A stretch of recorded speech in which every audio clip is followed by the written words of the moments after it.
নমস্কার, প্রিয়ার simple cooking চ্যানেলে সবাইকে স্বাগত জানিয়ে শুরু করছি আমার আজকের রেসিপি আলু কুমড়োর ঘন্ট। চলুন তাহলে আমরা আলু কুমড়োর ঘন্টটা বানানো শুরু করি।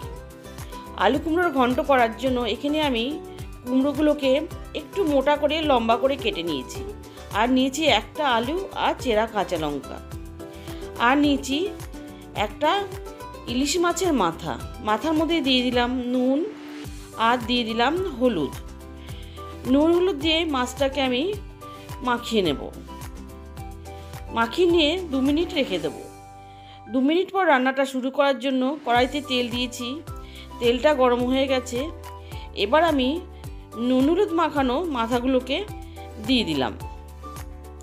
মাথাগুলোকে দিয়ে আমি এবারে উল্টে পাল্টে মাথাগুলোকে ভেজে নেব। দেখুন আমার মাথাটা ভাজা হয়ে গেছে। এবার আমি তুলে নিচ্ছি। তুলে নিয়ে ওই কড়াইতে আমি দিয়ে দেব ফোড়ন। প্রথমে দিয়ে দিলাম 5 ফোড়ন, আর দিয়ে দিলাম সামান্য একটু কালো জিরে, দিয়ে ফোড়নটাকে একটু ভাজতে দেব।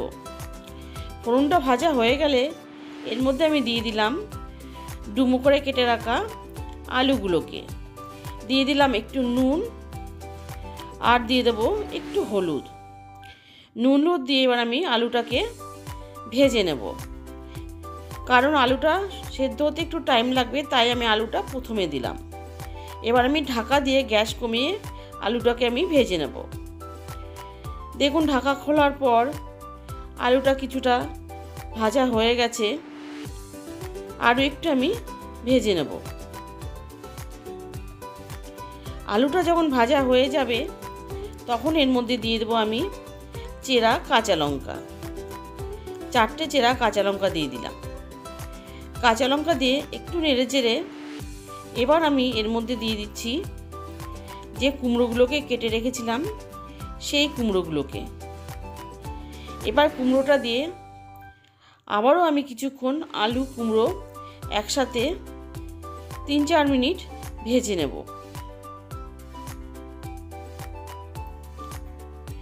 দেখুন 3-4 মিনিট আলু কুমড়োটা ভাজার পর এর মধ্যে দিয়ে দিলাম আমি জিরের গুঁড়ো। ছোট চামচে 2 চামচ জিরের গুঁড়ো, দিয়ে দিলাম হলুদ গুঁড়ো, আর দিয়ে দিলাম একটু কাশ্মীরি লঙ্কার গুঁড়ো, দিয়ে দিলাম পরিমাণ মতন নুন। নুনটা একটু বুঝে দিতে হবে, কারণ আলুটা যখন ভাজি তখন একটু নুন দিয়েছিলাম। দিয়ে একটু মিশিয়ে নিয়ে এর মধ্যে দিয়ে দেবো সামান্য একটু জল, যাতে মশলাটা পুড়ে না যায়। জলটা দিয়ে এবার আমি ভালোভাবে মশলাটাকে 2-3 মিনিট ভালোভাবে কষিয়ে নেব। দেখুন মশলাটা সুন্দরভাবে কষানো হয়ে গেছে। এবার আমি দিয়ে দেব কিছুটা জল, আলু আর কুমড়োটা সেদ্ধ হওয়ার মতন করে। দিয়ে এবার আমি ঢাকা দিয়ে রেখে দেব 5 মিনিট, আর গ্যাসটাকে মিডিয়ামে রাখবো। 5 মিনিট পর ঢাকা খুলে এবার আমি এর মধ্যে যে ভেজে রেখেছিলাম মাথাগুলো, সেই মাথাগুলোকে দিয়ে দিলাম। দিয়ে কুমড়োর সাথে আমি আরও কিছুক্ষণ রান্না করে নেব। কিছুক্ষণ রান্নার পর দিয়ে দিলাম আমি পরিমাণ মতন চিনি, কারণ মিষ্টি কুমড়োর মধ্যে চিনি না দিলে সেই তরকারিটা খেতে ভালো লাগবে না। চিনিটা দিয়ে খুব হালকা হাতে আমি মিশিয়ে নেব, যাতে কুমড়োগুলো বেশি গলে না যায়। দেখুন আলুটাও সুন্দরভাবে সেদ্ধ হয়ে গেছে। এবার আমি হালকা হাতে যেটুক রস আছে সেটাকে শুকিয়ে নেব, দিয়ে মাথাটাকে একটু ভেঙে দেব।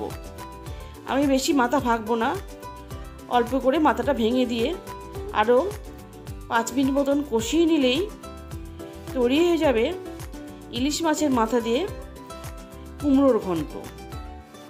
কেমন লাগলো আমার আজকের রেসিপিটা অবশ্যই জানাবেন।